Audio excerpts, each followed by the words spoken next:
Albums, and it was great to see him return to Southeastern Television Wrestling last week. Well, thank you very much, Charlie. My voice is still a little cracky and a little gravelly. It's not the most appealing, but and if you're wondering why that I have this axe handle with me, is I'm going to make sure this baby's with me. I don't care where I go. Even if I take a shower, I'm taking Minerva with me into the shower with me.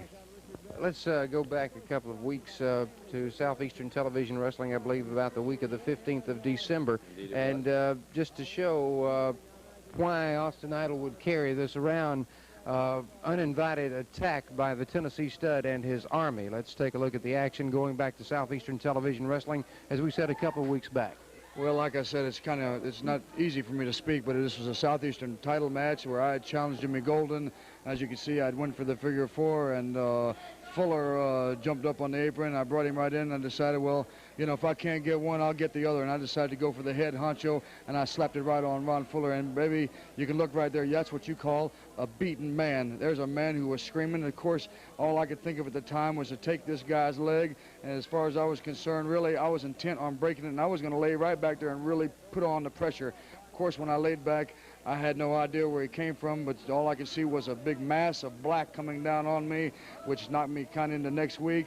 And right from this point on, believe me, I was halfway out anyway. And then I could feel something come across my throat, Rick and Charlie. And believe you me, I felt like I had been shish kebabbed. I felt like someone had just stuck a spear right into my throat.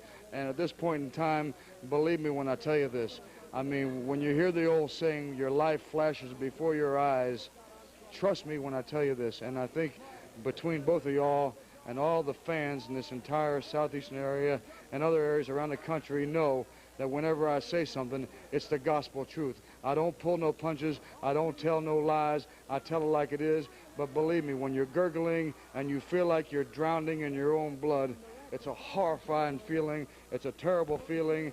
And just to see something like that, runs chills up and down my spine and makes me want to take this baby and bash someone's brains in. I know you're having a hard time talking out here because of what has happened. But, you know, it's a proven fact that we're going to have to stick together, that we're going to have to watch each other's back, because we know what they're capable of, and we know that somebody can get seriously hurt and never be here again. And I think you got something right here on the tape that I'd like to see, and I'd like Idol to see. Because well, indeed we do. Now, there's been a little collusion between the two of these before. Let's go into the arenas and take a look at a steel cage match that, of course, involved Austin Idol and Jimmy Golden and a lot of outside interference. You can see the cane of the Tennessee Stud, Ron Fuller, laying in the cage. It played a big part in this match. Now, at this point, Mr. Olympia comes down to ringside. That's right. This is what I'm talking about. This is what we got to do. We got to watch each other's back. We got to make sure that there's no outside interference. So I know right here you see the Tennessee Stud holding me here. And Arn Anderson wants to burn me again, but I'm too quick this time. You didn't get me, big boy, so you're going to pay for it. And right here, I fight him around the ring, the other side. Idol was in there. The cane's still inside the ring where the Stud stuck it in there, hoping that Golden could get in there and use it. But I run Arn Anderson inside the cage, and here's Jimmy. I'm fighting Jimmy and the Stud. Here comes Idol. He's back up, and you see who? Yeah, see? He's got the cane. Now it's a different story when it's 2-on-2. See? It's a different story. Attaboy, Idol. Give him a good one for me. Now watch on the outside of the cage, Olympia. Fuller has knocked the referee completely unconscious. Now he's coming into the cage. He sees that there's no chance and there's no way out. He's got to come in there, and he's going to try to lock the door, come in there, and help his two boys out. But let me tell you something. You know, this is what I mean. 3-on-2, 4-on-2. That's not right. And there's going to come an end to it somewhere. These people out here don't like it. I don't like it. Austin Idol don't like it. And we got a new manager. We don't know what we're going to name it yet, but we got us a new manager. Well, unfortunately, Fuller couldn't get the door completely locked, and that situation resolved itself. You know what this boils down to, Rick? It boils down, it's a time right now for the pick up and choose sides. Either you go with Fuller's flunkies or you go with Austin's Army. And this is part of Austin's Army right out here and everybody else in the Southeastern Wrestling area. And I'm saying right now, let's crank it up. Let's pour the fuel to the fire. And come on, let's find out whose army's the biggest, the baddest, and the most powerful. I say it's Idol's Army and Olympia's Army. Come on.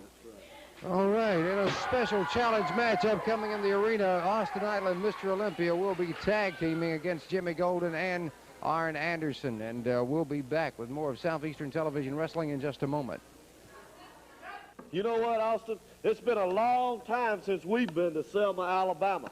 But we're coming on a Friday night, and I get my chance at that Alabama title.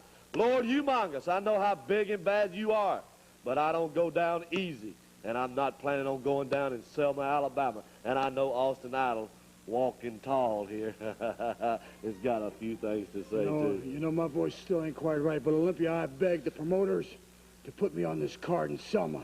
And Golden, when I bring this big axe handle, you're going to beg me not to bash your brains in, but it ain't going to do you no good. Friday night, baby, I'm going to bash your brains in. I feel sorry for you, Golden. And don't plan on walking out with that belt, humongous.